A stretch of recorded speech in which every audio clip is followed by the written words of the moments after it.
All right. Let's get fired up here.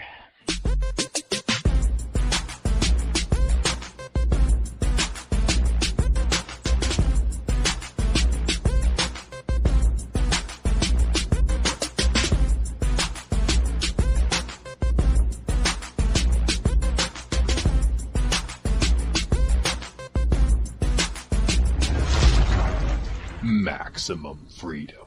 Read. Stay on target. Maximum freedom. Stay on target. Maximum freedom. Read Rothbard.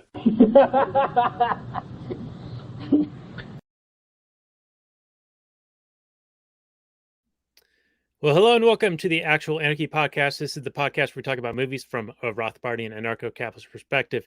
And tonight is episode 255 of the show, the 255th running of these Olympic Games. And we're going to be talking about the not South Korean version of Swing Kids, but no, the 1993 starring Christian Bale.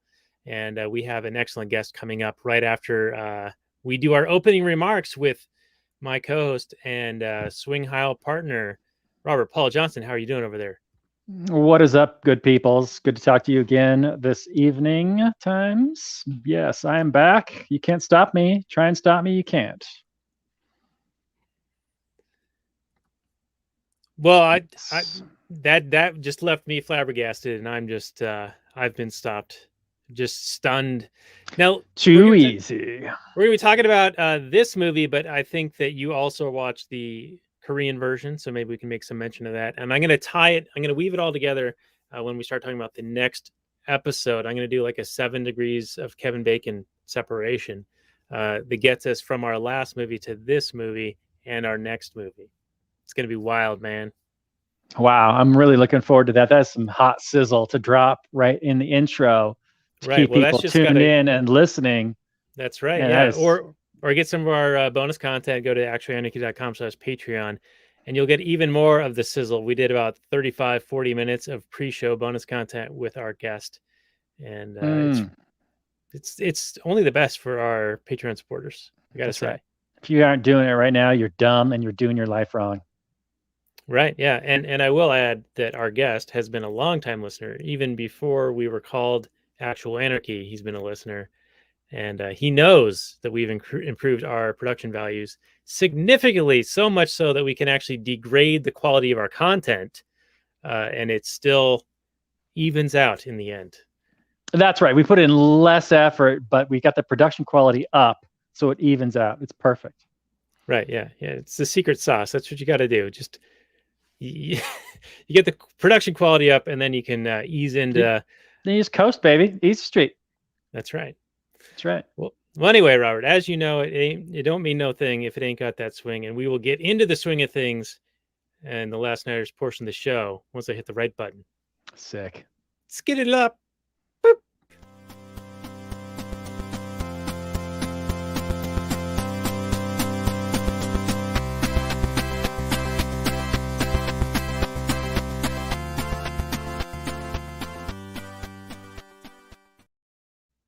Hey everyone, it's Daniel Elwood and Robert Paul Johnson. We are the Last Nighters. You can find us at lastnighters.com and also on the Liberty Movement's YouTube channel. Tonight is episode 198 of the show. We're talking about the 1993 Disney flick Swing Kids, starring Christian Bale, among others. And this should be a very fun episode. It's going to have a lot of things to talk about. And as it is now October, it is in a way a bit of a horror film, though in a... not the traditional slasher monster sense, but more in the insidious nature of propaganda and what citizens will do to each other.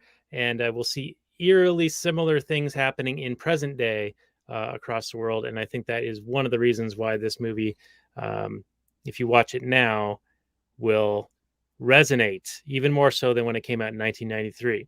So you can find the show notes and more for this at lastnighters.com/198. And joining us via satellite from parts unknown, it is Reverend Lee. He has been a listener of our show since long ago, probably 4 years ago, even before this iteration of Last Nighters. We did a show originally called Read Rothbard. That was back in like 2016, 2017, something like that. So he's been listening ever since that time. And he also, oddly enough, has performed dance, and that is relevant to this particular movie, Swing Kids. And we will bring him on now. Reverend Lee, welcome back. Thanks for joining us. And why don't you just let everyone know a little bit about yourself, and we'll get started on this movie. Oh, I am the Reverend Lee. I come to you live from an undisclosed location in Arizona. I have, like Daniel was saying, I've been watching their shows for quite some time. Got a background in philosophy and psychology. I did some ballroom dance in college. I've subsequently done some ballroom dance for charity. And I have seen this particular film at least 4 or 5 times, and I'm going to just say right now, it is still as good today as it was when I first saw it. And back to you.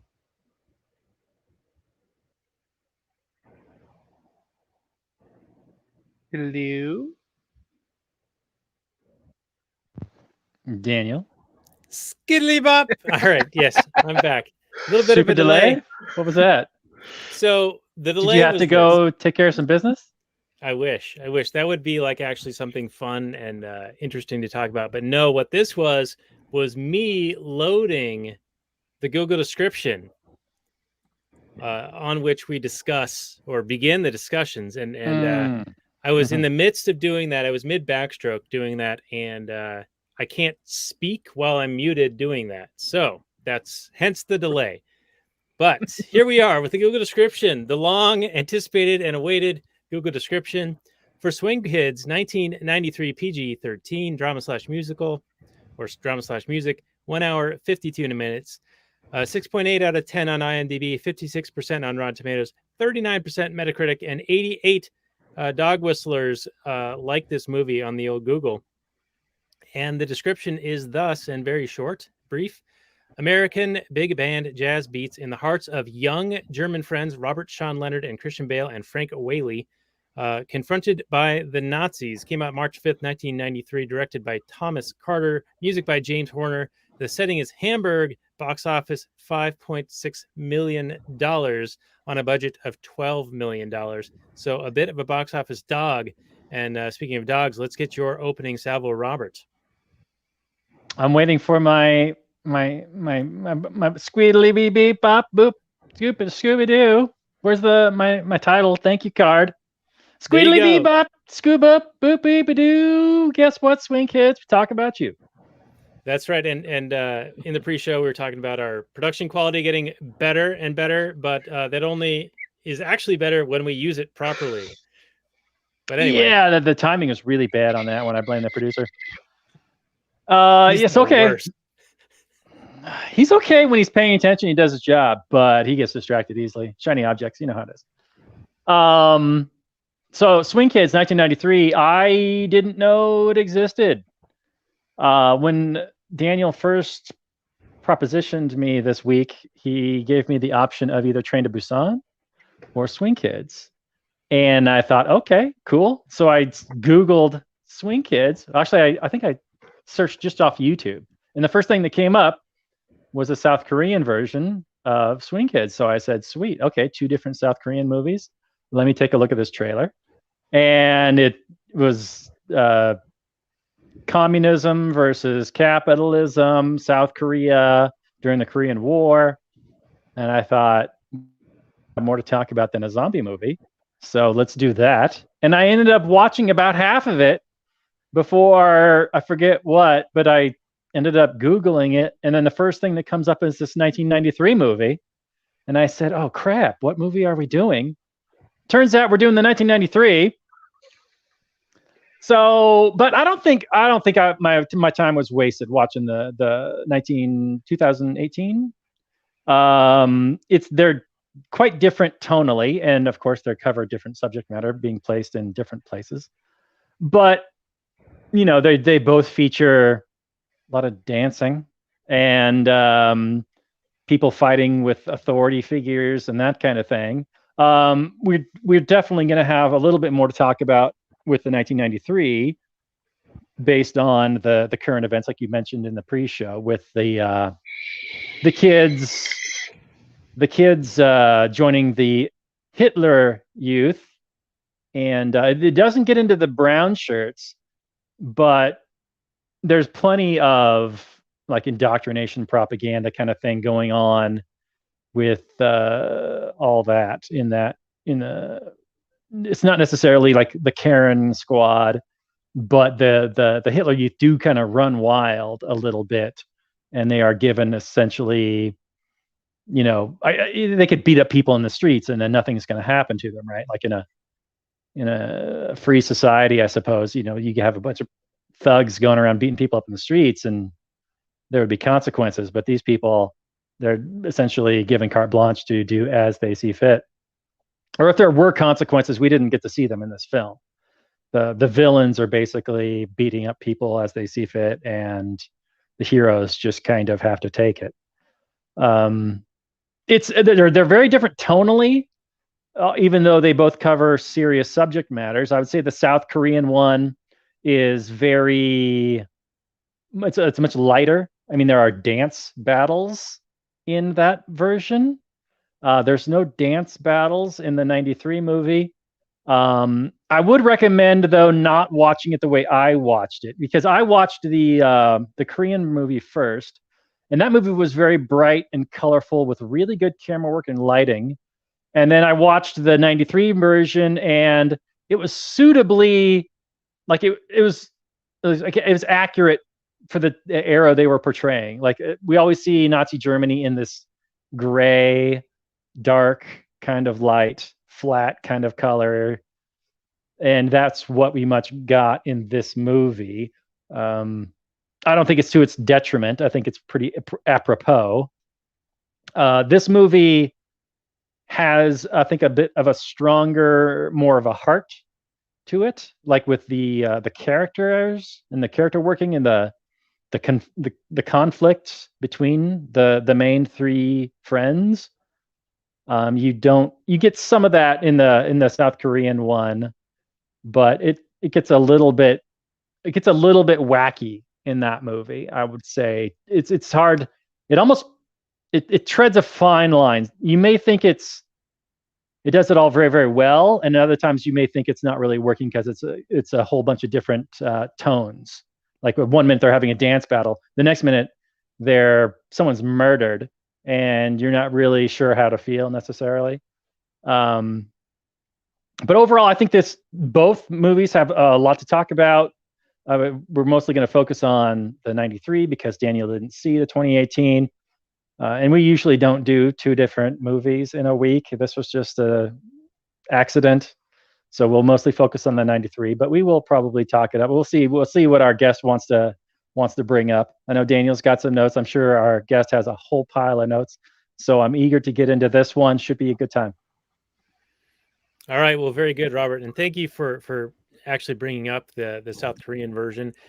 You're correct. I did not see it, but I think that there are still going to be some interesting things worthy of talking about. And I know that Reverend Lee, our guest, saw it as well. So Reverend Lee, why don't you just take up from where Robert left off there and sort of maybe touch on a little bit of both? Because I know that you suggested Swing Kids, obviously intending the 93 version, and then discovered the 2018 South Korean version. And so you, as a safety backup, watched it as well. And seemed to think in the pre-show that you didn't see a whole lot in it, but with Robert's opening discussion, before we get into the Christian Bale version, what do you think of the South Korean version?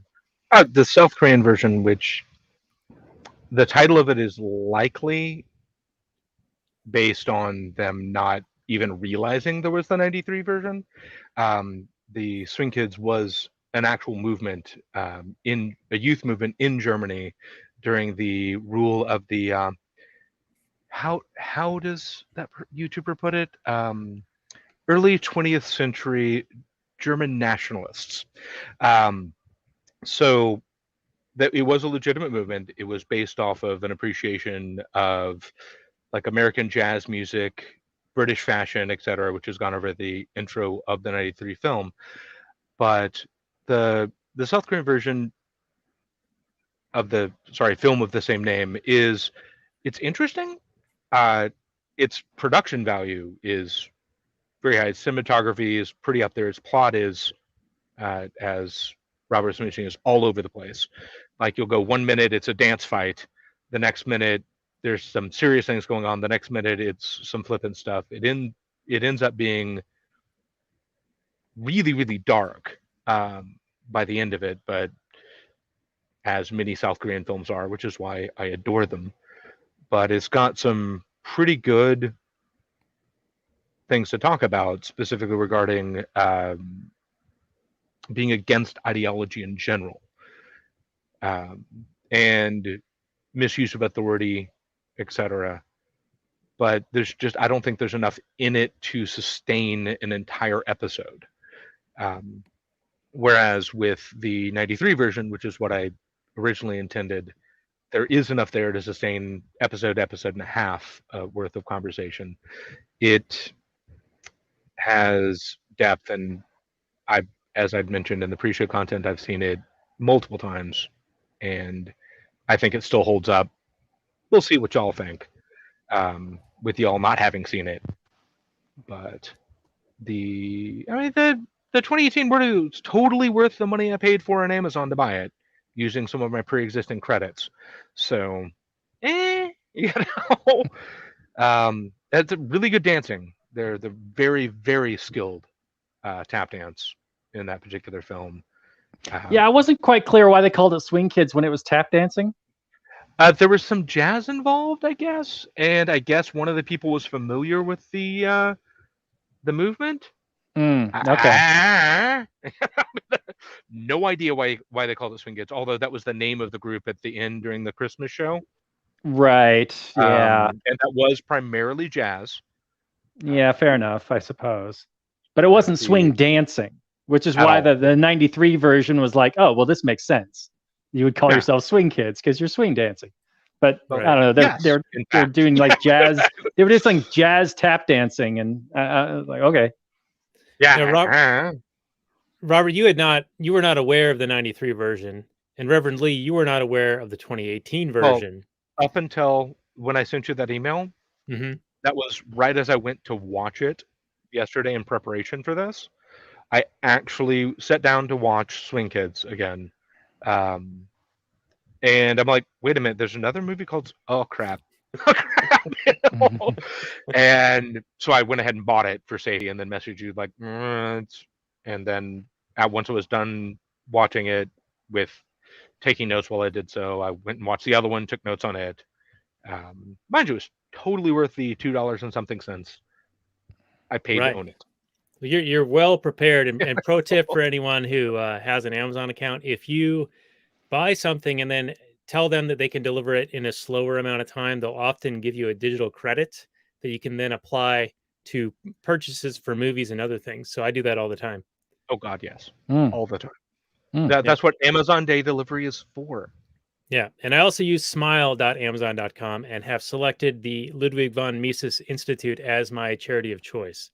So they get a very tiny percent of a percent based on my purchases. My selection on Smile is the Arizona Citizens Defense League, which I'm a life member of. So, hooray guns! You know, nice. So. All right, both of those things are worthy causes. So, related to the 93 version, I'm surprised that Robert, you were not familiar with it or had not heard of it, because I thought that this was a bigger movie when it came out. I remember when it came out, and I recall back when we were in college that swing dancing and swing lessons and swing, doing swing dancing was a thing again. And I think it's because of this movie.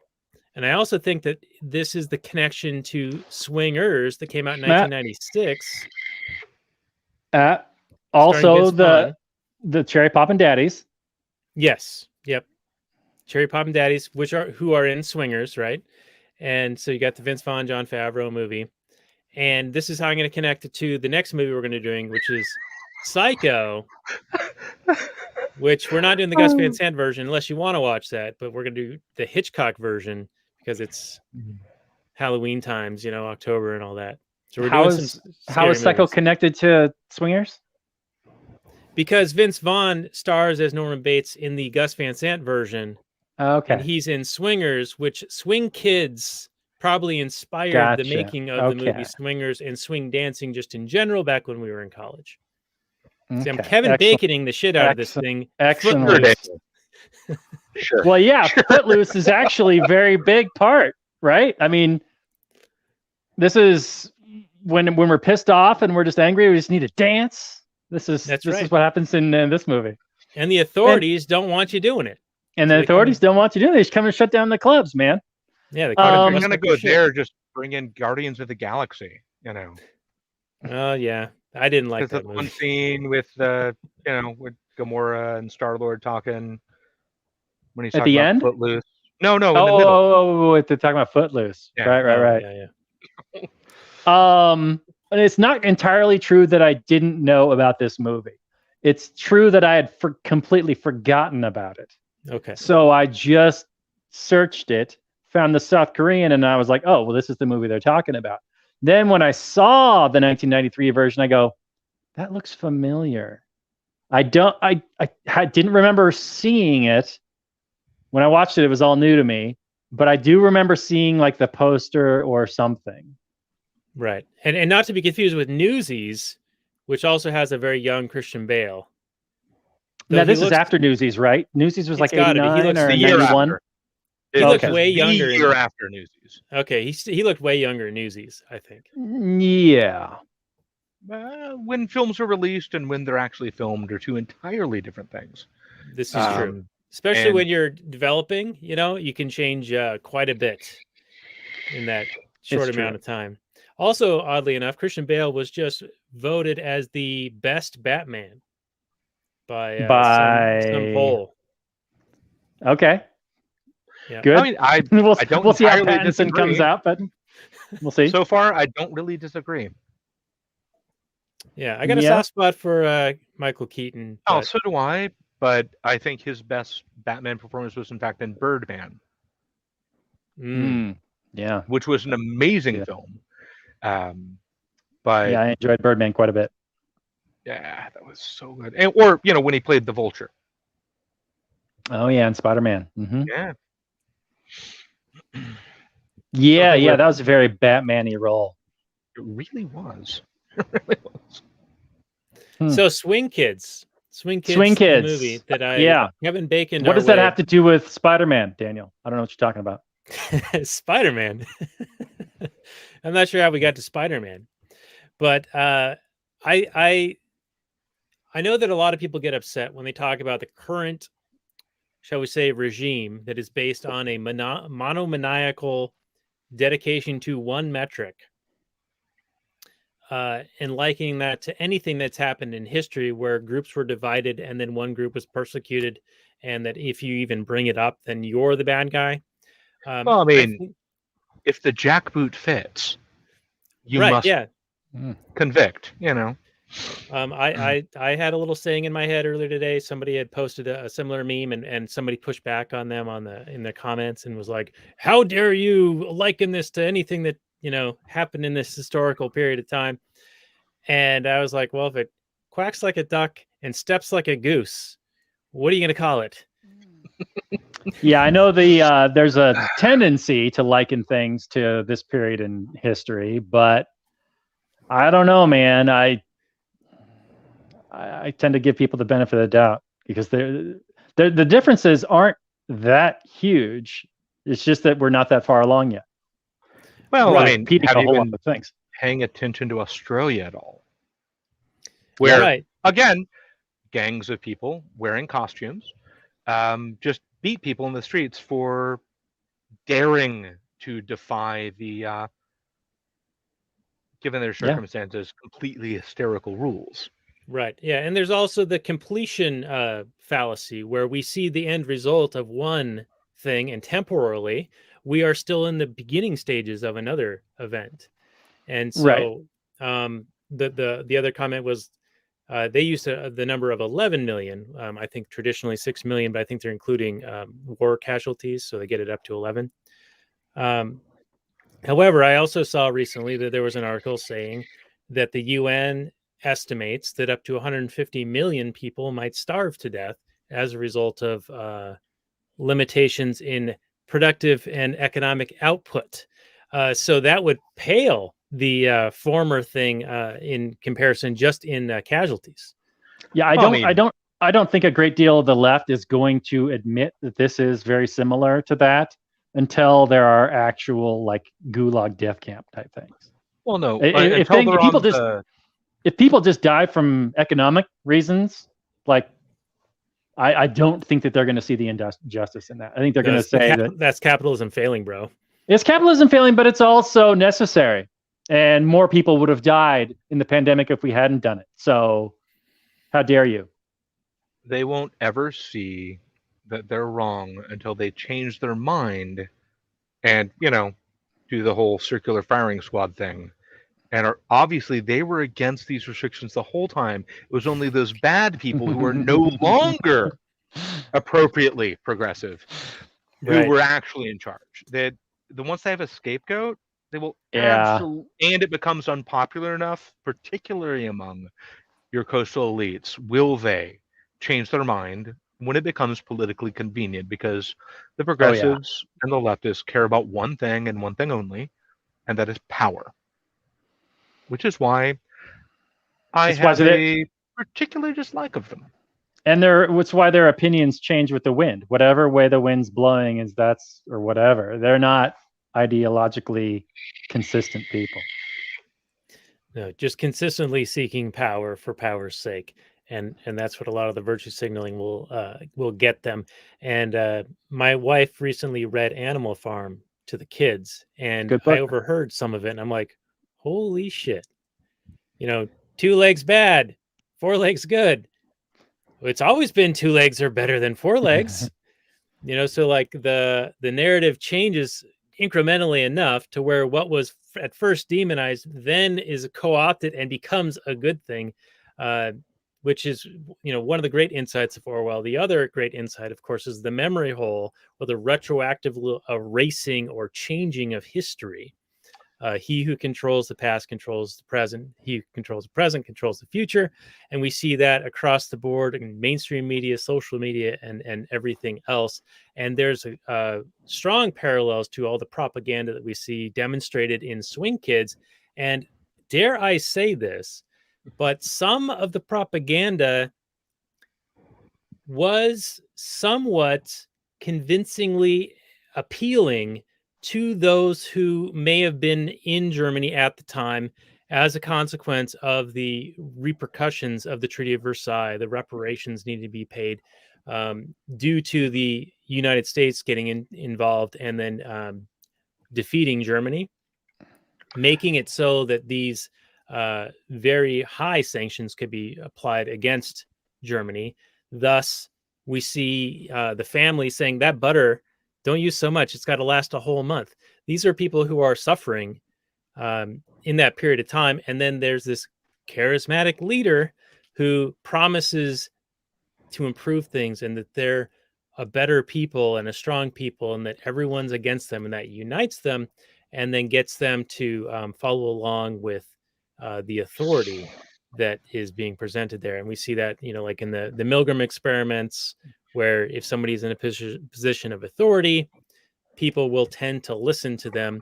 And we see also demonstrated within the film that as you get bonded, like an initiation style, like at a fraternity or whatever, that you grow a bond and an affinity for your compatriots or the people that you are in that group with. We even see that with the boxing match between Noah Whaley, the ER guy, and Christian Bale. Yeah, Emil and Thomas, yes. What's even more interesting is the main character, Peter. His mother ends up, even though his father was in fact imprisoned, etc., by the Nazis, his mother starts accepting some of the things when she's starting to accept the protection of Sturmbannführer Knopf. Yeah. Yeah. The, Kenneth Branagh's character. And mind you, Kenneth Branagh, minimal role in this, but like a lot of his earlier stuff, hits it out the park. Solid actor.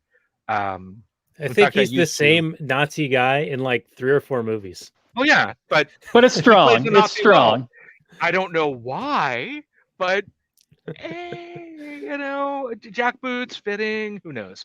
But if you look at like a lot of what you're saying with the way people started internalizing propaganda, you start accepting it because it does provide these governments, organizations that do provide at least the illusion of security and the illusion of order. Yep. When what they're really producing is chaos for their own power. This ties directly into certain recent phenomena. But I'm not saying the current people are Nazis, because Nazism has been dead for so long it's ridiculous. By modern time frame, may as well have been, when Christ was walking around. It's simply ridiculous. They do not exist currently. Yeah, sure, there's some people that walk around LARPing.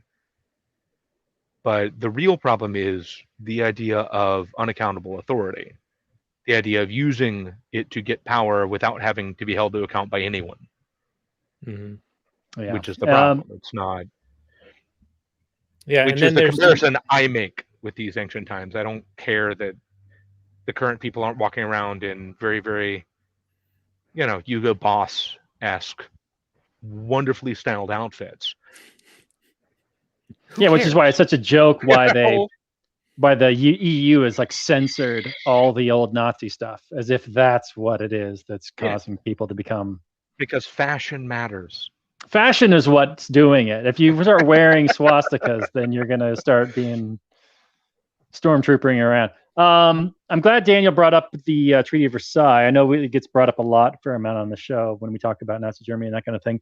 But I think that the Christian Bale character really kind of exemplifies a lot of the feelings of the soldiers that fought in World War One. Hitler being one of them. The German army really felt betrayed by the politicians when World War One ended, because they had never been defeated in the field. And then Germany was put the blame for the entire war, and had to pay amazing reparations, like Daniel said, and it really threw the entire German nation into a depression. And there's a reason why Hitler had the French surrender in the exact same train car that the Germans surrendered to the Allies, I believe, in the same train car. So there's like definite like revenge for the justice of what happened during World War One to them. And the rise of Nazism and the whole authoritarian apparatus in the Christian Bale character, he just cared that like he was getting power. He just cared that he was very utilitarian. He's like, the Nazis have it great. Everybody does what we say. Nobody messes with us. We just go around doing whatever we want. It was really a case of Germany kind of asserting itself.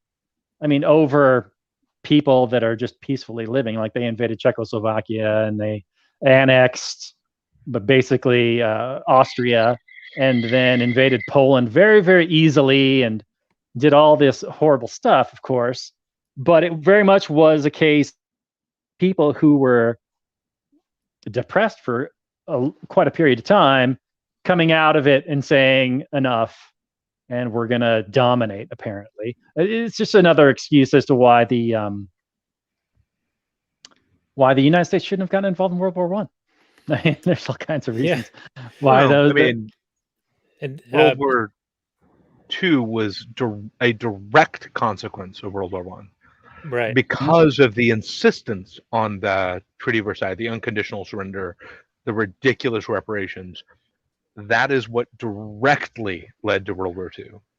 If Yeah. World War One, based on this alliances America wasn't ever supposed to get into, if you pay any attention to our founding generation, the the entangling alliances with none bit. Like, why would you do this? Why did we get involved? Well, it's in service of the empire. Initially, the British Empire, which we for quite some time ended up being convinced to basically be the lapdogs of. And to further, they couldn't do it anymore themselves. This is why much later, for example, the whole Iran mess occurred. That was British Petroleum couldn't convince the British government to do it for them. So the British government then convinced the US to basically overthrow their leader. Yeah, Mossadegh. And install the Shah again. I'm like, one, why do we care? And how is that in the interest of America in the sense that we would consider America, which would be the people of America? But never forget, the elites consider a thing to be the empire, the power, the glory of the empire itself, not the people of the thing. I don't care what the empire wants. What's good for the empire is actively not good for me. It's not good for you. It's not good for you. It's only good for those who are temporarily in power and have no accountability for how they use it and profit ridiculously off of it. Back to the film, just like the block leader. Mhm. When he went in to the traitor, Lord only knows if it's a real traitor or not. And this is likely at least a sample, because this is historical fiction. None of these characters are real, but the movement itself was real. These sorts of feelings were real, likely less common than portrayed in the film, because people in general want security. It's one of the base political needs. It's just above peace. So he, gets that radio. Takes the radio, and he asks for a few other items from the hall from the trader's house, which of course leads to our main character, our hero, Peter, and Thomas deciding to get back at him, to cause him a little pain in return, right? So they decide to steal the radio back from the woman that owns the bakery. And, the fake blood on the shirt with the tomato.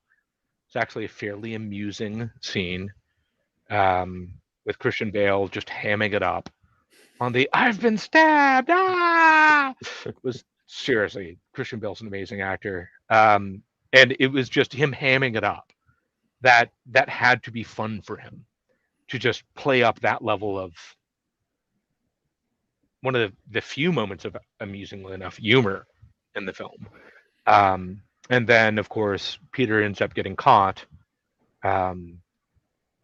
because he refuses to drop the radio like an absolute idiot child. But, not everyone, he's a teenager, right? Yeah, Teens so the aren't lesson here, drop the radio. Drop the radio and go. If you're going to engage in illegal activities in an unaccountable authoritarian regime, and you have an opportunity to escape, take it. Take it fast. Mind you, also, don't piss him off. But we'll just ignore that because it was necessary for the plot. So he ends up having to join the HJ as a condition to not have worse things happen. And his mother ends up convincing him to do it for his family. And like a good, proper son, and this is 100% good on him, he accepts the responsibility to his own family. Family is by far culturally one of the most important things that we've lost track of apparently now. So after that, Herr Knopp rescues him, right, from the German police and like makes it go away, makes it just disappear. He argues with his mother. He doesn't want to join him. He thinks they're evil. And then his mother tells him one of the better quotes in this, that he must learn to steel himself. He cannot let his feelings overcome him. So he convinces him to join for the good of the family, and like a good son, he does so. And then right after that, because this information is obviously not exactly private, Thomas ends up joining the HG as well, because Thomas is, at this point, and possibly for the entirety, although that's arguable, his best friend. So, and he does this so that they can stay together. And Thomas himself suggests that they can do a double life. HGA by day, Swing by night. And, yeah. Yeah, and that's Good one of the stuff. things that I thought was pretty interesting, in that he has such a strong relationship with Peter that he's willing to join the HJs just to maintain that relationship and stay together. But Thomas is also like drawn to that power, and he goes through that initiation process and starts to see that he can get away with things that he couldn't otherwise have gotten away with. And he starts to get swayed by these things. And there's all sorts of like psychological things at play here. Well, One is Stockholm syndrome. One is boiling frog. it's more his relationship, which we revealed a bit later in the film, with his own parents, which is decidedly unhealthy. His parents are an example of the people that the useful idiots, basically, the people that just go along and in private have their fashionable opinions, but they enable the evil. And his father is basically treats him the same way he treats Arvid, treats him as useless. His father treats him very, very poorly, which ends up turning out not so well for his own father, when he, in fact, turns him in for having anti-Nazi sentiment. In a later scene in the film, Right, it's because his father is a bad father, whereas Peter's father was a good father, but thought to be a bad father. But thought to be a bad father, perhaps even by his wife, as evidenced by the letter that Frau one second. Frau Ling. When given his job, he actually delivers books for a bookstore before all the insanity ensues.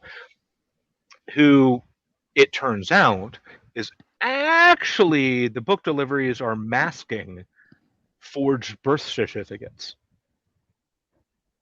And the wife of a student of his father is one of the key contact points in this. And this becomes important later. We can get into this now, or we can wait a bit. Oh, let's get into it now. We had no time like the present.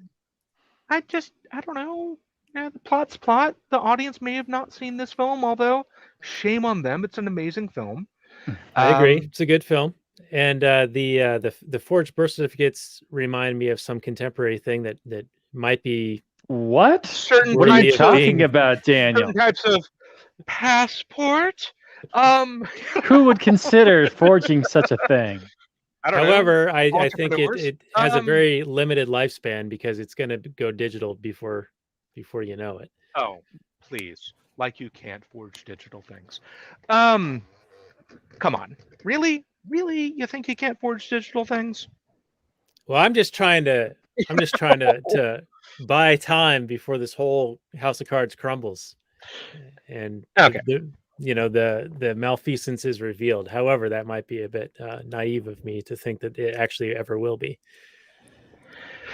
All right. So, at a certain point, Herr Knopp it suggests to Peter that he should maybe quit his job. Because does he really know he's just delivering books? At this point, he discovers that he's actually delivering forged birth certificates.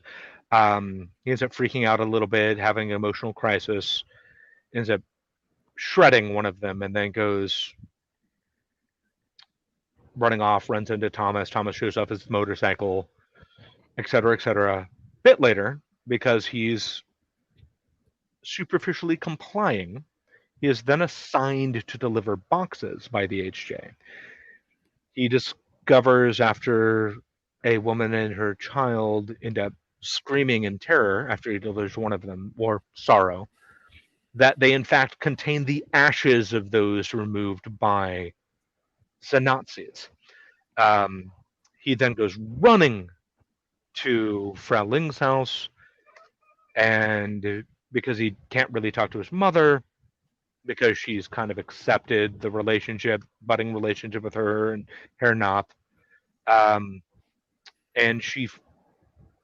it's revealed that her husband, who was killed by the Nazis, was in fact a student of his father being a musician, and who refused to comply. Do you mind if I do the full quote of the letter? Yeah, go for it. All right. So she reads him a letter from his father to her husband. It's, "We must all take responsibility for what is happening to our country. If those of us who have a voice do not raise it in outrage at the treatment of our fellow human beings, we will have collaborated in their doom. It is not good enough to raise these voices in our homes. Many Germans do this. But outside their doors, all they hear is Hitler's voice of hate, his promises of glory." And then she says, he goes on later in his letter to talk about you. "Every day I look at my son, Peter. He's grown a little bit bigger. He's already becoming a man, and what curiosity, always asking questions, question after question, until he fully understands the answer. The sight of his small face, strong and hopeful, awakening to the world around him, is what keeps me going. It is when I think of him that I know what I'm doing must be done." And with that, I need a bio break. I will be right back. All right, very good. Momentary break for our guest. So, Robert, I think there's a lot kind of going on in this movie, and we're already like butting up against time. So there's so many other things that I think he was right when he said that there was an episode and a half or so of content in this, and I think that is definitely for sure. But while we're waiting, I was about to make the point that there's a whole lot of psychological phenomena going on here. We have the Stockholm syndrome, where Peter's mother, her husband, was killed by these people, and yet even she comes to see them as doing good for her and protecting her, and in her a way family. Her family. Now she is doing I think that's probably what she's mainly concerned about. Right. So it doesn't seem as if she's totally bought into it, but she is complying with these things in order to have that protection. Because I see her as doing what she needs to do to raise her kids and keep them safe as best as she could.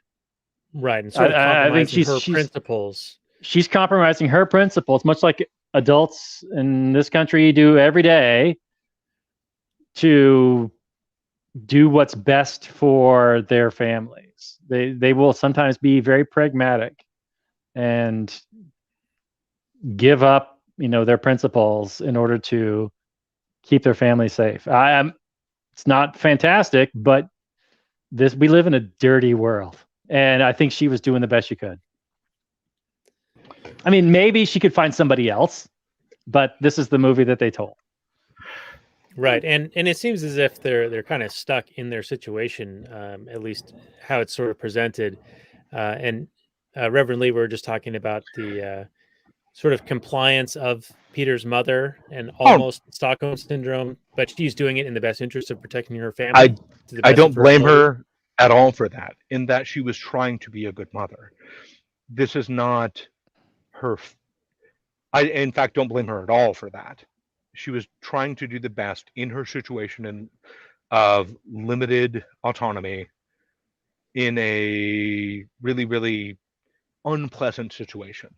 And she had already seen her very principled husband pay the price. Face, yes, and come back a shell, to quote, a shell of a man. Mm-hmm. And this Yeah, is so she why, saw what his principles got him, essentially. exactly. I mean, this is why even those that resist tend towards compliance. This is why something like this can happen. This is why the current mess, let's say in Australia, happens. These people comply because they're just used to it, because they see what happens when you try to resist. They're beaten in the street by the cops, right? And and down there, the police managed to convince the government to pass a law against, the first time in the Anglosphere, amusingly, a law banning any sort of thing of the Nazi variety, but only when it was aimed at them. They didn't care until it was aimed at the police, because apparently they're special snowflakes who lack, let's quote one of my favorite wrestlers, Mankind, the testicular fortitude. By the way, I also like professional wrestling because There's a lot of good stuff it's to be amazing. found there. It For can sure. be awesome. Occasionally, the plot lines are childish to a level that I'm not sure why anyone cares, but they're occasionally kind of, nifty. Have y'all ever done a thing on The Wrestler with Mickey Rourke?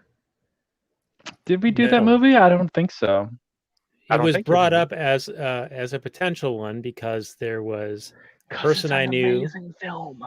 vicariously through another guest who actually was a professional wrestler for a time. Oh, And I engaged with him and suggested that we do it, and he was open to the idea. But then, tragically, he died. So it's like sorry. there's been like 4 people that we've either had on the show or we're about to have on the show who, rather than come on the show, would rather have died. I'm glad that Reverend Lee didn't happen to you. We are apparently a curse. It's the Halloween curse of our show. No, I plan on living perpetually. Cybernetic resurrection all the way. Nice. Okay. Mind you, I am prepared in the event that I do die, blah, blah, blah. But, take care of my sister, her kids, yeah? Yeah. Or, I want want to have my own. I've told my kids that I want to see their kids grow up before I kick off this mortal coil. But we'll see. Right now, I'm just hoping to make it through the winter without getting into a death camp. Well, that is the inappropriate term, sir. They are re-education camps for the progressively impaired. Yes, or quarantining. Yes. Quarantining ideas.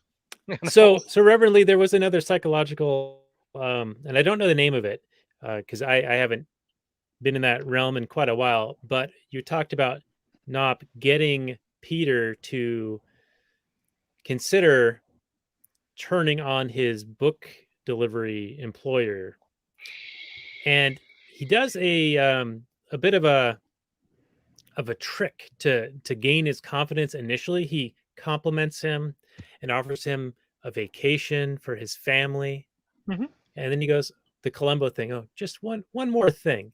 So after he's kind of buttered him up, set him up, built up his ego, praised him, given him a reward, then he gets to the real purpose. Which is, of course, betray your employer. Yes. Or investigate your employer. Because let's be honest, if they're asking for confirmation, they probably already know. Yeah. They're just trying to. He was just trying to protect Peter because he wants to stup his wife. Well, sorry, mother. Oops. But it's a great manipulation tactic, and I we can don't see he's recall the Gestapo. term, and you've been in college more recently than I have. I pretty much guarantee it. I just I look am. young. I'm not young. I guarantee I'm older than you. I started college in 1990. Okay. Yeah, there's a good 5-6 years there. Yeah, I bet. Um, so I look younger than I am. So You're holding up well. You know, I believe it is the alcohol and tobacco and firearms that Preserving you. preserving me. I have thankfully quit smoking the actual Bernie bits, but I do still consume the nicotines because it is in fact an addictive chemical. I do not recommend anyone pick it up. But if you're looking to get off the Bernie bits, honestly, vaping's, yes, it's still bad for you, but it's not as bad as the Bernie bits. Which the only good thing I can say about the HGA in this film, as mentioned in the film, is they do in fact at least pretend to not allow smoking. Right. Yeah, they talk about the purity, You know? their Yeah. health. Yeah. I mean, that's legitimate, and there are certain. Yeah, it cultural reminded me restrictions. of Edward Norton in American History X, where he's all about purity and taking care of yourself and that kind of thing. Yeah.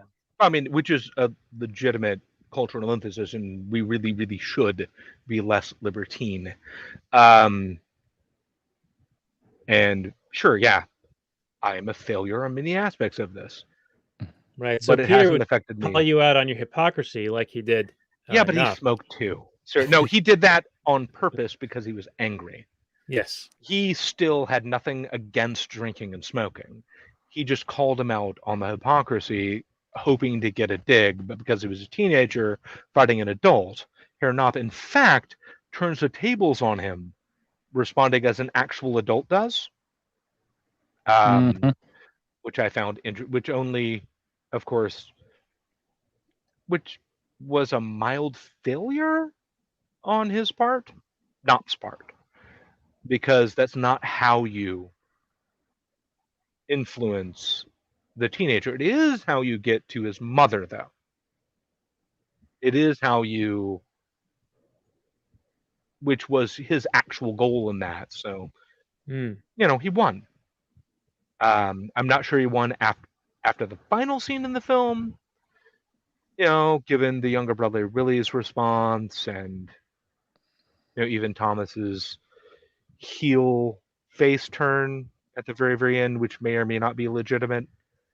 You know, his face heel turn, or heel turn. Let's be honest.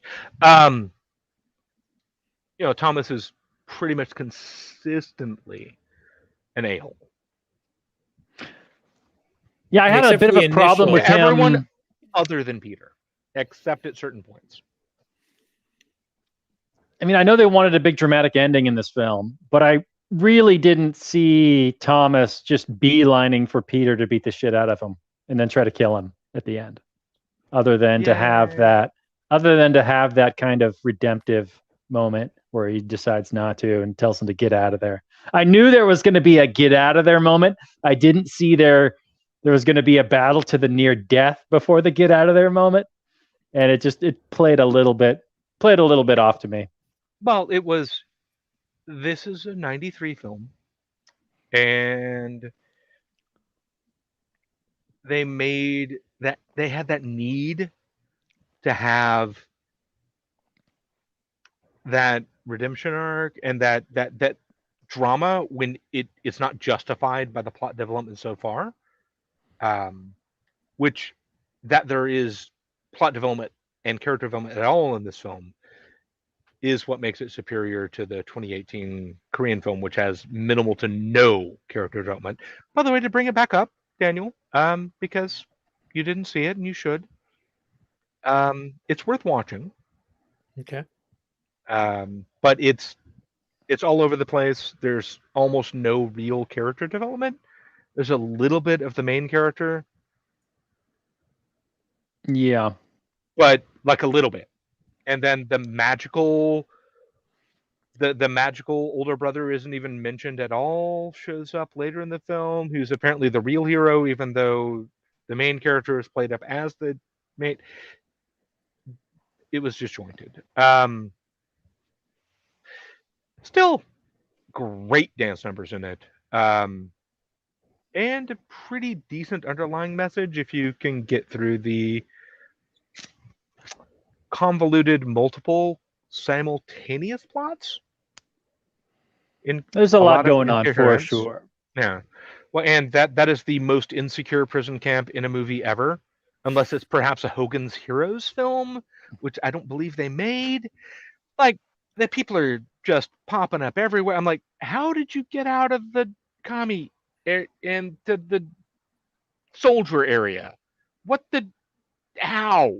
Yeah, Like, it's very much a Hogan's randomly. Heroes security situation for sure. Like, magical without the Sergeant Schultz, who is the best character in Hogan's Heroes, I will have you know. I know nothing. Seriously, come on. But yeah, I know we're bunching up against time, but before we get back to the final summaries and review, I do want to just say a little bit of piece about that final scene. I think you're right, Reverend Lee. There should have been more plot and character development to the point where the audience knows that the final face-off is like inevitable and it's gonna come. It's not like a surprise, like, oh my God, what? And they're fighting, and it should have been like, oh no, he's coming, and there's gonna be a fight. And there should have been some dread and some tension as opposed to just surprise, like, oh, they're fighting? Or it should have been the get out of here. Yeah. You either do it, all commit in, one way or the other. Or don't, or just go the end bit of it and ignore that because it wasn't necessary for the plot. Right. Yeah. Well, Doesn't it seem like they tried to do that with the Arvid rift and with the Noah Whaley, like supplanting him as his friend and but they all of those things? It was poorly executed just because he did the full I drink the Kool-Aid thing. Mm-hmm. Doesn't mean he's going to try and kill his best friend. His best friend. Yeah. Yeah. He's still his best friend. It doesn't mean he's just going to murder him because he catches him in a dance club. There should have been some scene where there's some serious betrayal going on between the two of them.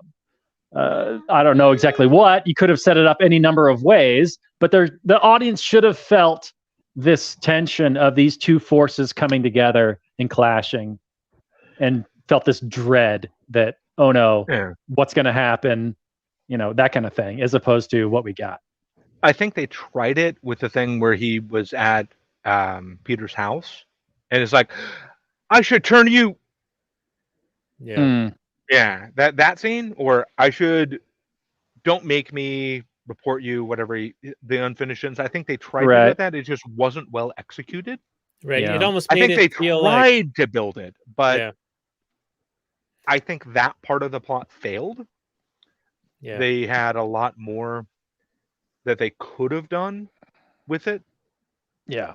For as much as they spent on this friendship between the three of these people, I think they should have really made us feel like there was a real rift, a real break between these two people. But they really didn't. They really didn't. It more felt like two friends who had some differences and they were kind of growing apart, as opposed to two friends who had this massive rift and all of a sudden they hate each other or they can't forgive each other in this moment at least. Yeah, like to the level of murder. Right. Rift. Like, I was like, what, you're choking him to death? What's happening in this movie? Like, Dan pisses me off too. I can't imagine me like choking him to death. Especially my virtually. Best friend. Yeah, no, my best friend, I can't imagine ever happening with. I mean, I think in the script they have 3 or 4 different elements to that they probably thought were enough to build the case that the audience would think that there is this inevitable conflict that's occurring, but I don't think it played out, because in the scene where he's in his house talking to his younger brother, and then he walks in on him, and they have that, I'm going to turn you. It almost seems as if the Christian Bale character is like catching himself, realizing, oh, wait, am I the baddie? Because he doesn't finish that statement, because he realizes that he is the thing that Peter's telling him he's becoming. Right. Well, which is what specifically makes the later scene of the attempted murder not have the impact it should. Yeah. Right. And, mind you, the brush off at the funeral, if they'd had that and maybe something more after that. And they do almost come to blows right before Arvid kills himself. Yeah. Yeah. And that was on the street. Was an interesting scene. The back to lovely ANCAP things. One of the things I loved is that they showed some passive resistance in the fact that there were these clubs, like the first scene in Cafe Bismarck, where they had the little runner come in and warn them, and then suddenly they switched to polka from swing. Mm-hmm. And everyone started dancing polka. Yeah, very much remind me of like a speakeasy type situation. Yeah. And or then the relabeling, yeah. The relabeling of records in record stores, the passive, the joys of black markets. This is why prohibition cannot and will not ever work. Without absolute levels of violence, prohibition cannot succeed. I noticed those scenes, and I liken them to how social media has kind of become. Like, you almost have to be dancing the polka on Facebook or other places these days, while you do your subversive stuff on the alternative channels. And these are things that weren't even subversive a year ago. And in fact, or you relabel your content, Daniel. You rename the title of your show to be less offensive.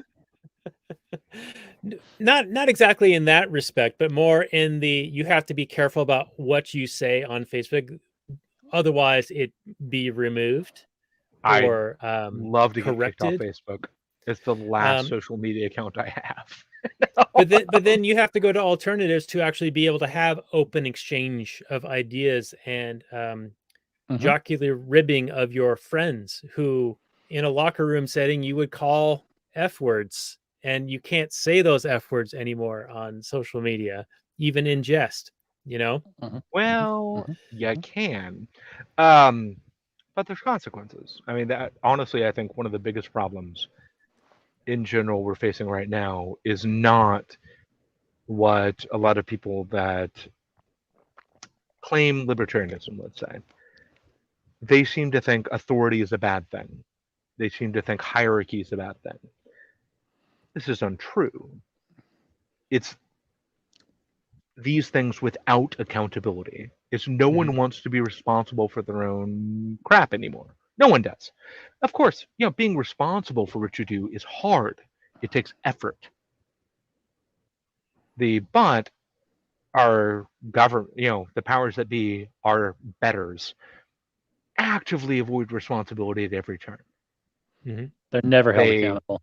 Never. Well, not only are they not held accountable, they actively dodge it by writing laws in ways that just put off the actual rulemaking to some other also unaccountable body. Right, or don't apply to them. And they just ignore the responsibility that comes with rulership. If you're going to rule. I would like, mind you, one of the only things Tucker Carlson has ever said that I found beneficial. I don't have a problem with there being elites. I would just like to be able to respect them, and I'm paraphrasing like hell on that. Mm-hmm. But seriously, I don't have a problem with there being elites.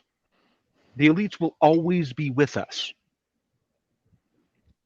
I would rather they were worthy of respect, were accountable, understood that one cannot have power without duty. Well, and hope to hold it for long enough that people don't get so annoyed with you that you in fact get replaced by other people that take your place and also are unaccountable elites. My response to the whole "oh, it's not a democracy, it's a republic" nonsense is no, you're right. It's not a democracy and never has been. It has always been an unaccountable oligarchy. Period. Yeah. Spiraling out of control in ever It always increasing does levels as of they power. even like what little tiny bits of accountability they just keep trying to throw them everywhere. It's just sheer nonsense. Mhm. I'm like, can you not just maybe take accountability for your own, bovine fecal matter? Well, my favorite thing is when they claim to accept responsibility or have accountability for certain things.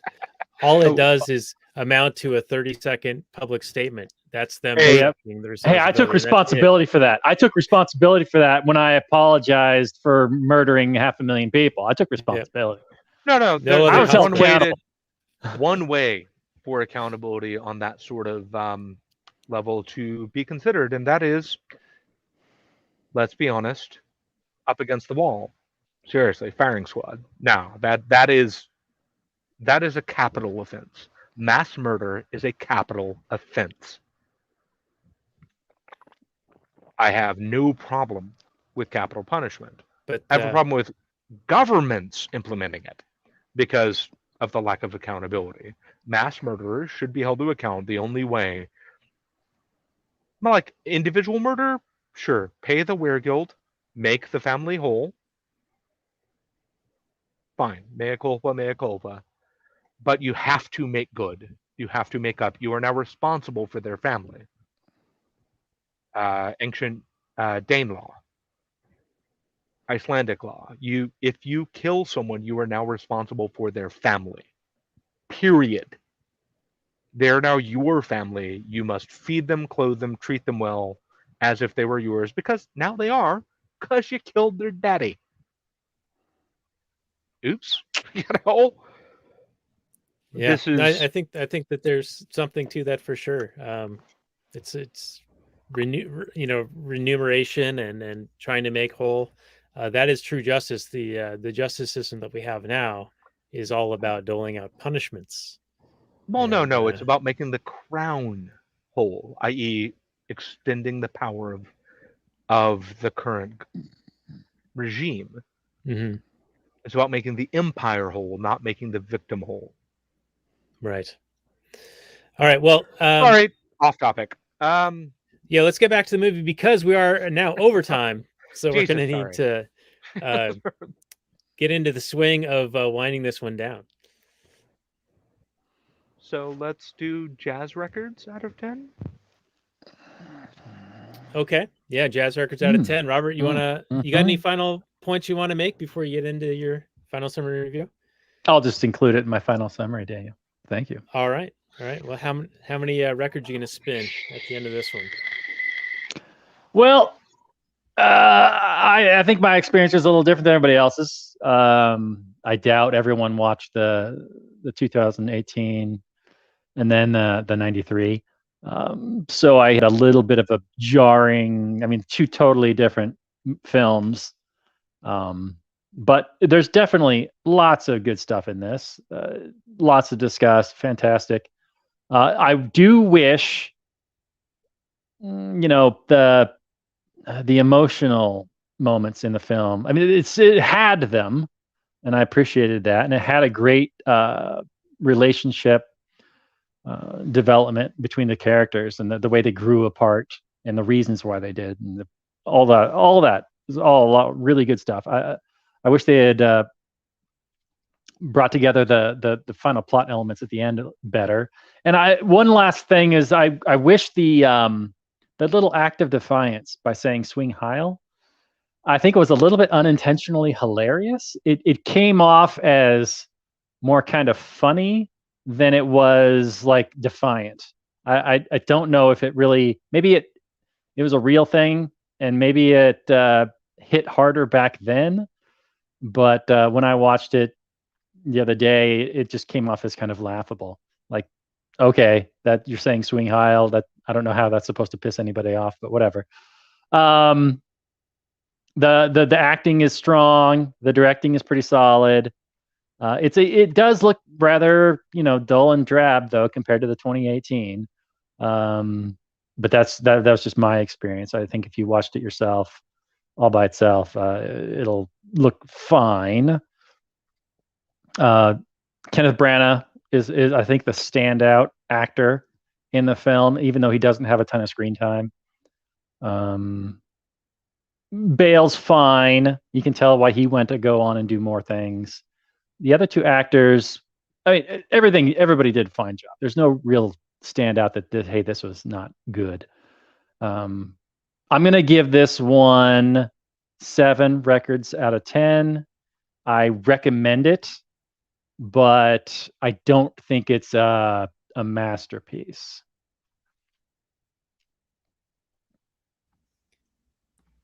All right, very good, very good. I am going to One moment. Yeah. One moment. Robert, how many jazz tap performances out of 10 would you give the? Oh, the 2018. Yeah.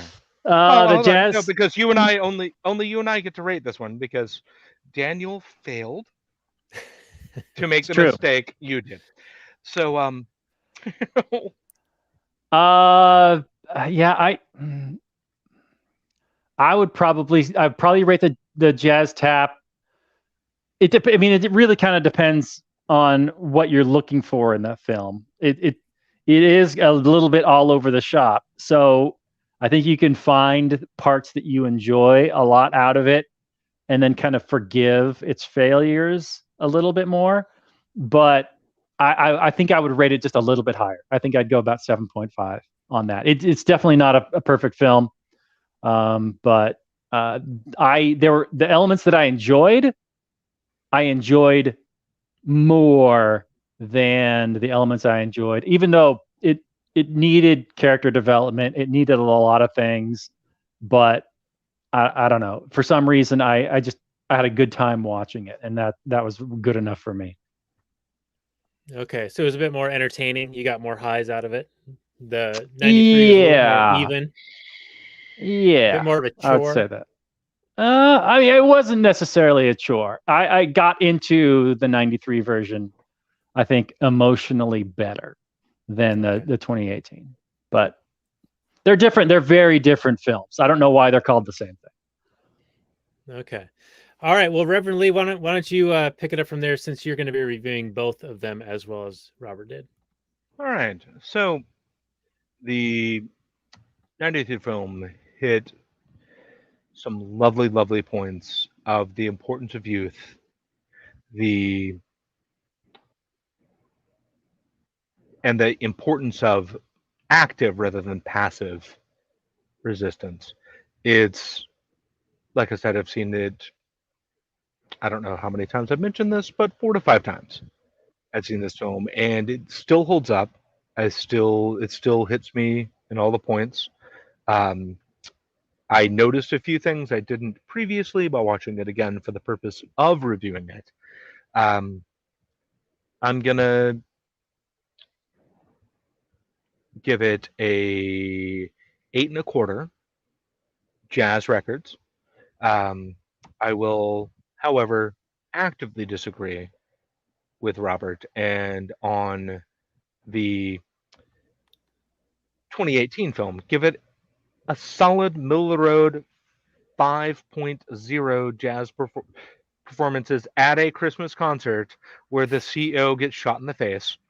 I enjoyed the hell out of the Korean film, but it just doesn't compare. It's too disjointed. It has a good message, but its cinematography is great. It's got bits of comedy, bits of dark as F. And, like many Korean films, lots of murder. But it was fun. And it made me think, but it also made me think it could have been a better film. mostly maybe think it could have been a better film. Those are all fair points. All right, and to you, Daniel. All right. Well, the software's like wigging out on me here. I think we're back. All right.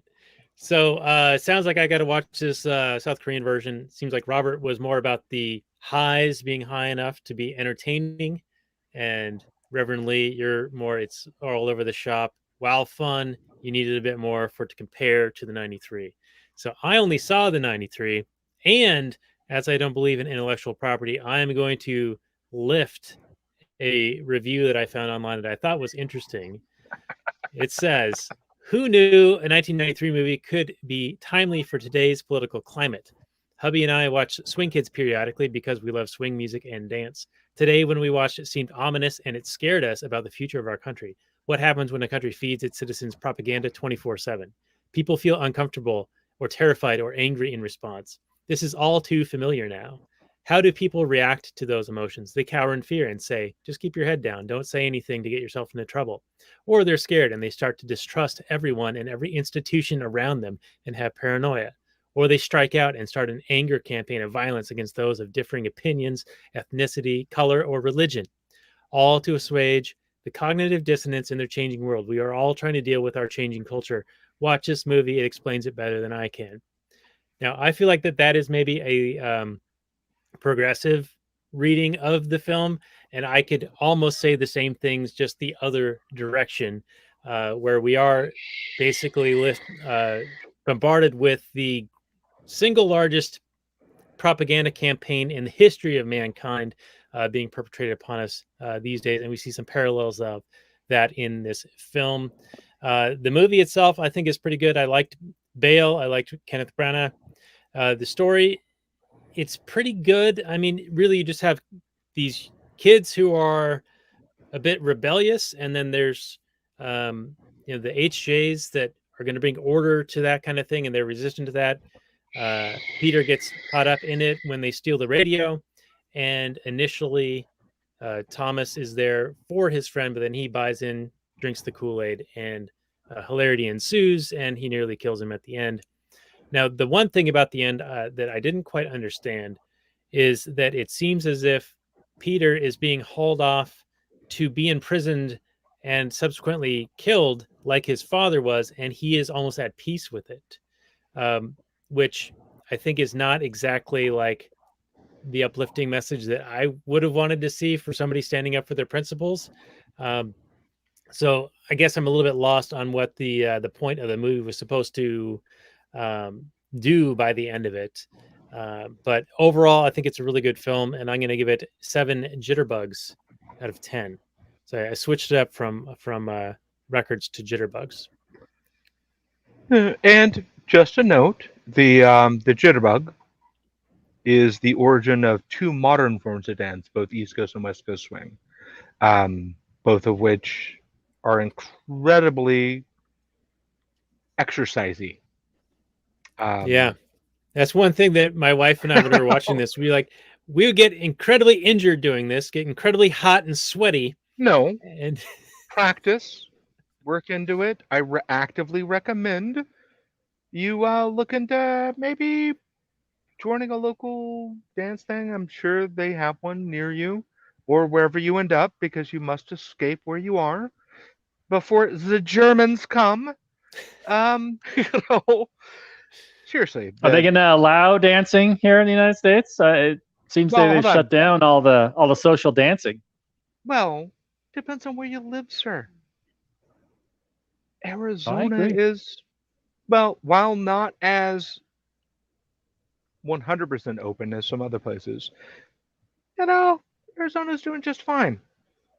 Wasn't it Australia that actually did ban dancing? I think no, Australia banned all human contact, and you can only go within X number, like 5 kilometers of your home. And they started shooting dogs because people might congregate to go see the dogs.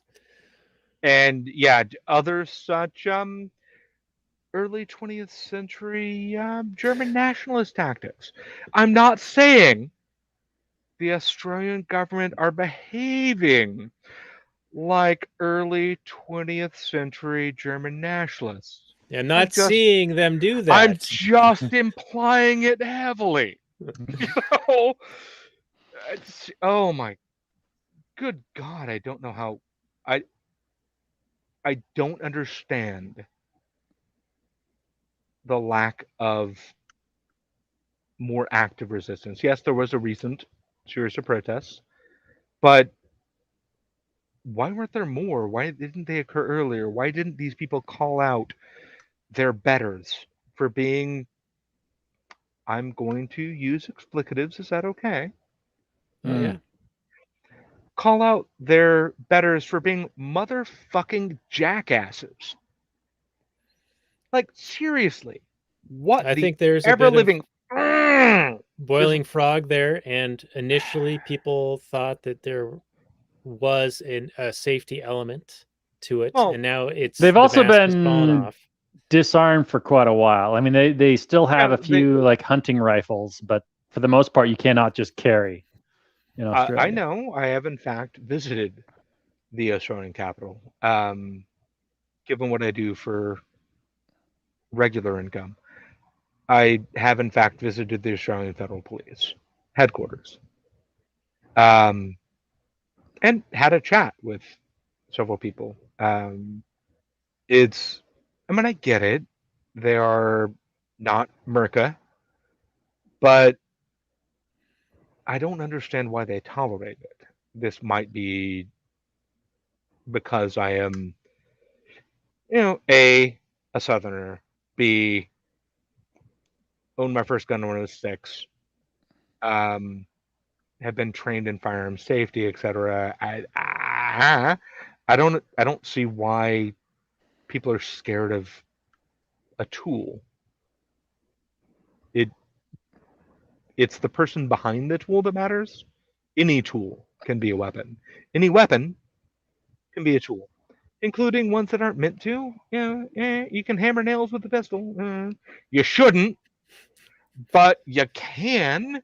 And you can use a hammer as a weapon of violence. But you know the fear tactics of the media when it comes to handguns and firearms.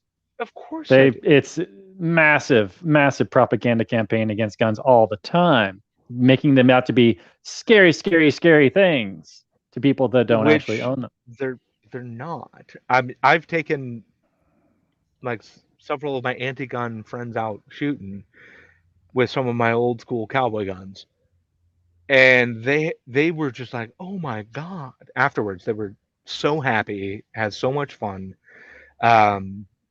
Also, I'm a huge fan of the old school cowboy guns. Mind you, I don't find them overly practical. But I shot a Peacemaker one time. It was a lot of fun.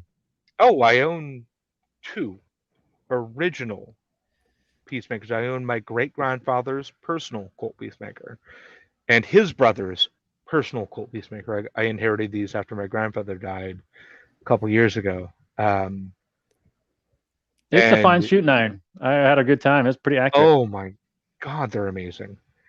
The whole 6-shot counting thing is nonsense. Old school, they only carried 5 rounds in them. They'd use the empty chamber under the hammer because it could jostle and possibly set off the not exactly up to modern standards primers. It could set them off. So they would only carry 5 rounds in their Peacemakers. And the reason they carried multiple was not to do the 2-gun thing. It was so that when this one ran out, they just switch instead of reloading. Yeah, reloading takes some time. Yeah. Well, especially with the Peacemaker. Colt Navy, a little different, because that one's a break open. But that may or may not be correct. I'm not as on point on my old guns as I should be as a ridiculous gun geek. So, of course, it's before your boating trip this weekend, right? What, huh? Where everything you just mentioned might have fallen off a boat in a couple of days. Into the lake. Oh, you mean the things that no one knows where they are? Yes. They were lost in a tragic boating accident. Honestly, given what I do for regular income, I expect the Party Bureau, otherwise known as the Alcohol, Tobacco, Firearms, that sounds like a party to me, Mhm. not a government organization. I'm sure they know everything I own. I don't care anymore. They can come for them, and I will gleefully comply with every firearm that they can find. You know, I You don't found my care. one gun. Good job, Oh, no. guys. I'm sorry, I sold that. That's why my income last year was whatever. Like, they're gonna go after antiques. Seriously, I own antique firearms, for God's sakes. Yeah, the Yeah. cap and ball, I think, is going to be okay. Yeah, come on. It's Your a black Colt powder. will be Peacemaker. fine. Yeah. Like, I can even get the WCF cartridges for those guns anymore.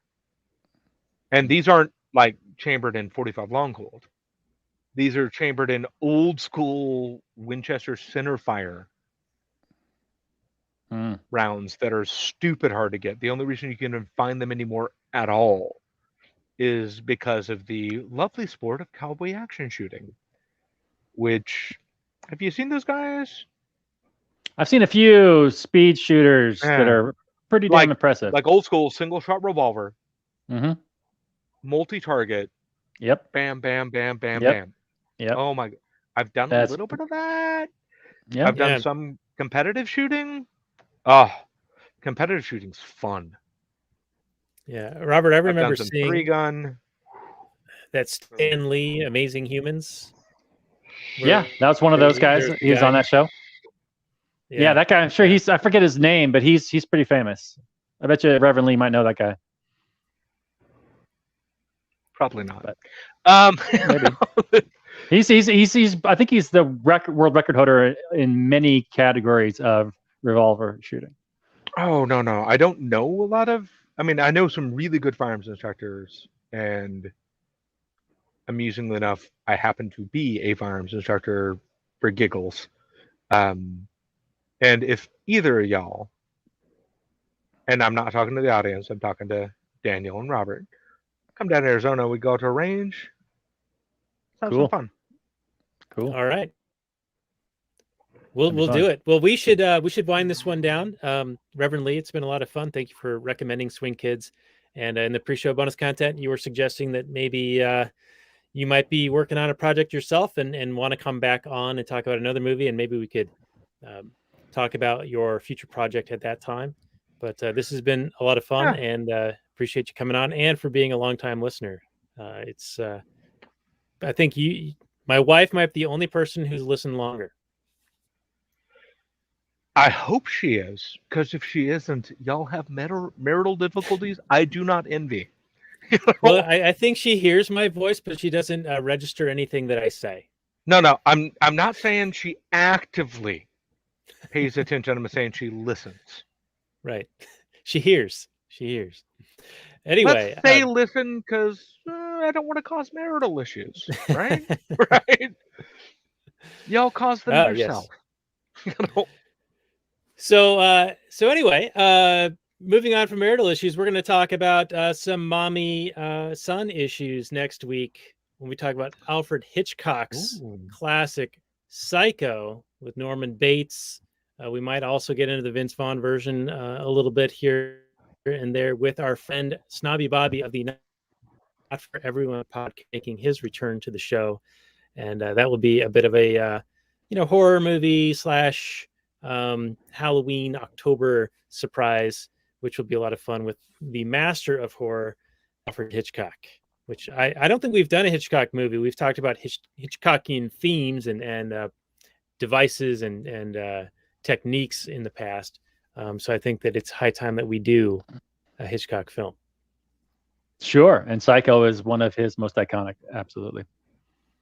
Yep. So that's what we'll be doing next week. And Reverend Lee, I hope you can stick around a little bit longer. We got a little bit more content for people who watch the other version of the show and also the ones who pay us dollar bills over on our Patreon. So go to lastnighters.com Patreon to get a piece of that, and go to lastnighters.com/198 for the show notes and more for this episode. And we'll see you guys all next week for Psycho with Snobby Bobby. And with that, we'll say goodnight from last night, everyone. Peace out.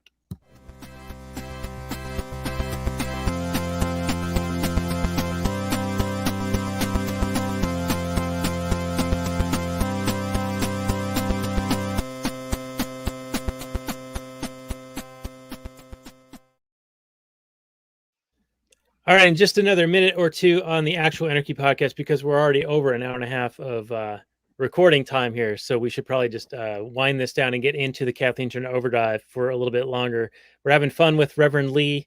It's been great having you on. We've gone on many side quests on this one, but that is, as you know, something that we do pretty often on the show, as you are a longtime listener. But does anyone have any final things that they just wanted to bring up about Swing Kids before we do end the show tonight? Absolutely. One of the more interesting aspects of Swing Kids, the 93 film, was that they mentioned the specific usefulness of culture in resisting unaccountable power. The fact that this youth movement, and which is why I think youth and education is so important. The youth movement in specifically Hamburg, in the case of the film, but they adopted external culture as a means of resisting the unaccountable power they saw before them. They not only, adopted the music of another culture, specifically American jazz, which there's good jazz and there's bad jazz. Most of it's bad jazz currently. Old jazz is pretty much all good. As I mentioned in the pre-show, that I went to the #1 jazz school in the world, and so I've seen a lot of free jazz concerts. And modern jazz leaves a bit to be desired. Formulaic, which Okay. formulaic, which, I mean, that's not the point, right? Yeah, isn't that kind of the antithesis of the point of jazz? It, in fact, is. So you got that, and then they adopted British fashion, not American, British fashion at that time, and they adopted American inner city slang and jazz slang, right? and we're quizzing each other throughout the film on jive slang. And they absolutely engaged in one of the current cultural sins, cultural appropriation, which I consider cultural appreciation. Mind you, you can do it in a way that you're, not okay. Or, is it okay? I don't know. I don't care. The people pretend to my culture by putting on horned helmets and wearing kilts. Who cares, right? Oh, look, you're wearing an impractical piece of metal with cow horns on it. Woo! You're a culture. We're a culture, not a costume. No. I have appreciated culture and worn a costume at the same time. I used to do LARPing a bit, yeah. So yeah. Every character I made, I'd research the hell out of the culture behind it, get appropriate costume for it, and spend ridiculous amounts of money and time developing a full thing to appreciate a culture. That's not appropriation, that's appreciation. Yeah. My profile picture I use and everything is an in costume picture, with turban and full deal. Yeah. Some with the eye patch, some without, whatever. Which is always fun when you are full visioned, wearing an eye patch for a couple of 4 hours. Yeah. It leads to interesting things. Always, if you're going to costume as something with an eye patch, always eye patch your undominant eye. Just saying. Never cover up your dominant eye with an eye patch. Because you can cover your non-dominant and you're fine. All right. All sorts of helpful tips. Just saying. Reverend Lee. Just saying, you know. And you'll recover fine, and your vision will not be affected whatsoever.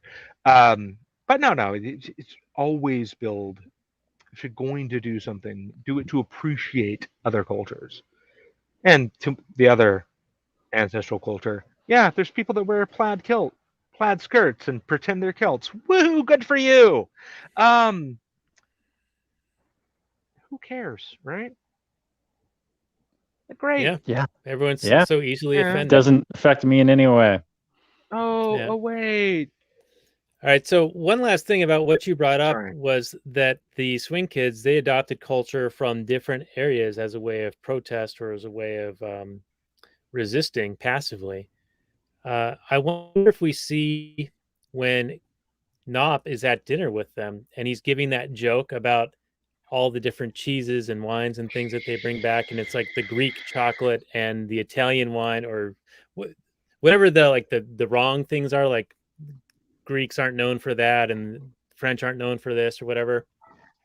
And Peter mentions like the appropriate ones, like what each region is actually known for. But it's a similar thing in that in their sort of conquest. So this is like the totalitarian power is appreciating those regional delicacies and appropriating or appreciating those things as a way of displaying that power that they have in their empire and in their reach. Whereas it's contrasted with the adoption of different cultural elements from other things as a passive resistance. And I wonder if that is brought into the film purposefully to show two different kind of angles of that concept. Honestly, that this is a product of Hollywood, I seriously doubt they understood the depth of what they were actually talking about. Hollywood is in fact, although not exclusively populated by progressives, it is entirely overpopulated by them. They're actively unaware of those sorts of subtleties. I believe it's blinded by their, jumping back to the 2018 version, their ideology, which is one of the things, now that we're in the post-show, and we're almost actual in the anarchy. post-show. No, Almost. actual anarchy. Actual anarchy content. The name of the Christmas review show, to quote Staff Sergeant Jackson, the name of this is Fuck Ideology. That was in fact the name. It was. Of the Christmas show. Tap Dance Review. It was kind of, I really, really appreciated that. I found it hilarious. But it's their ideology blinds them to those subtleties, which is why you shouldn't trust any ideology, even your own. And yes, we all have them. Every last goddamn one of us has an ideology. The trick is knowing you have it so it doesn't overwhelm you. It doesn't become your all. Sure, I've adopted one. Great, wonderful. Not entirely certain that it's libertarian anymore or even anarchist anymore. Hell, I may have been at least partially convinced by both Hans Hermann Hoppe and Curtis Yarvin that ain't nothing wrong with monarchy so long as it's accountable. Mm-hmm. Eh? At least you know who they are. You know? Of course I do. Of course I do. No, what I mean is that at least you know who to be mad at when it's a monarchy. Like, no. You know where the concentration of power is. The problem we have is we have this quasi-centralization of power at the federal level. Mm-hmm. But at the federal level, it's so dispersed and so decentralized. And we only know the face. One person you can blame. There's no one that can be held accountable. Yep. I would rather, if we're going to have a country the size of ours, I would rather it be a monarchy so I know who to blame. So I know who is accountable for the thing. Because a monarch, if they are truly sovereign, must be accountable. Otherwise, Deep they're thoughts. sovereign.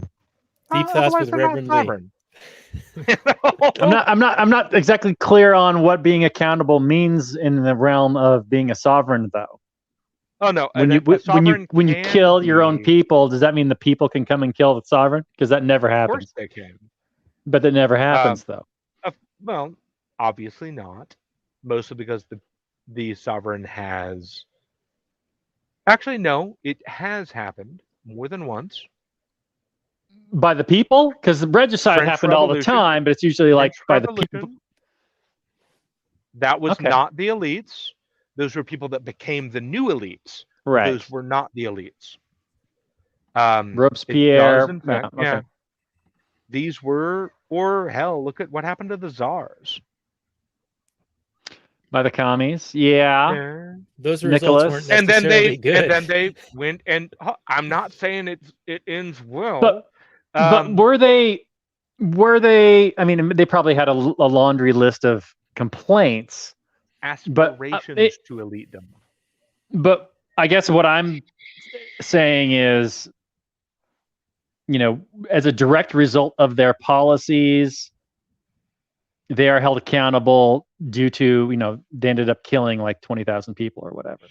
In those cases of those revolutions, I don't know if those were in specific reactions to crimes committed by the state, by the sovereign, or were they just generally, hey, we got power now, we got a whole bunch of people that are pissed off, and let's channel that energy against the elites. Both general malcontent. Right. The thing is, as a organizational principle, monarchy is superior to oligarchy, to my mind. Mhm. And democracy is an illusion used by monarchs to get into initial power and oligarchs to maintain their power. So I distrust it as an excuse for anything. Well, even in its purest form with no corruption whatsoever, it's still terrible. It works at best at like the small town level, like the under 1,000 population level. And if it's going to work, it must require unanimity or exile. One of the two. The physical removal from the situation if you don't comply with the local, you know, Liechtenstein. Cool, get out. I have no problem with this. I have a problem with a local group setting up rules that don't allow a exit. I don't have a problem with them having rules that I disagree with. That just means I won't live there. That's it. I don't have a problem with the HOAs, for example. They exist for a reason. I have a problem with some of them if they have overactive members who just patrol the streets looking for every single possible infraction. So that means I don't want to live in that community because that community is broken. Right? That's it. I have a very, very narrow view. It's cultures is primary. Find a culture that you're amenable to, or build one around you, and then build up from that. Build up from a neighborhood. Get on your local school board. You know, think. You know, to quote Brian McClanahan, "Think local, act local," which is his big tagline on every single episode he does. And if you don't watch his stuff, you really should. Brilliant man, Southern scholar, has a proper appreciation of His August Majesty, Abraham Lincoln. As a Southerner, I bet you know my feelings about that man. So, whatever. People like him. Cool. Y'all like him over there. Yeah, well, I can tell you that these two guys don't like him. But I do like McClanahan. I know he's part of Liberty Classroom, and I've also watched several of his YouTube videos. So I do agree that they are very informative, and he's a brilliant guy. And I'll post a link to his YouTube channel on our show notes page. It can be found at actualanarchy.com/255. Anyway, we should really wind this one down. All right. I've kept y'all overly long. We have Oh, been it's an extra going action-packed 2.5 episode. hours. Yeah. So anyway, this has been a lot of fun. We will see you again in the near future. I hope that you had a good time as well. And we appreciate you being a listener, follower of ours, and frequent commenter on some of the YouTube videos and whatnot. And do keep in touch. In the meantime, I will actually send you some other ways to get a hold of me. I'm on Signal and Telegram and other things now. Signal seems to be the primary conversation pathway at this point. We'll see how the rest of it all shakes out. But anyway, thank you guys for joining us as our audience. And we'll see you guys all next week for Psycho with our man, Snobby Bobby of the Not For Everyone podcast. And we'll see you guys all next week. Maximum freedom for everyone. Peace out.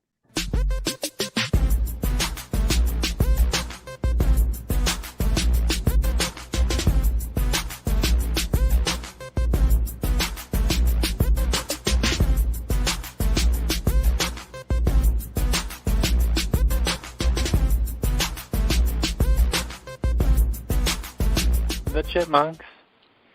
CHIPMUNK. We're the Chipmunks. Guaranteed to brighten your day. Do do do do do do do do do do.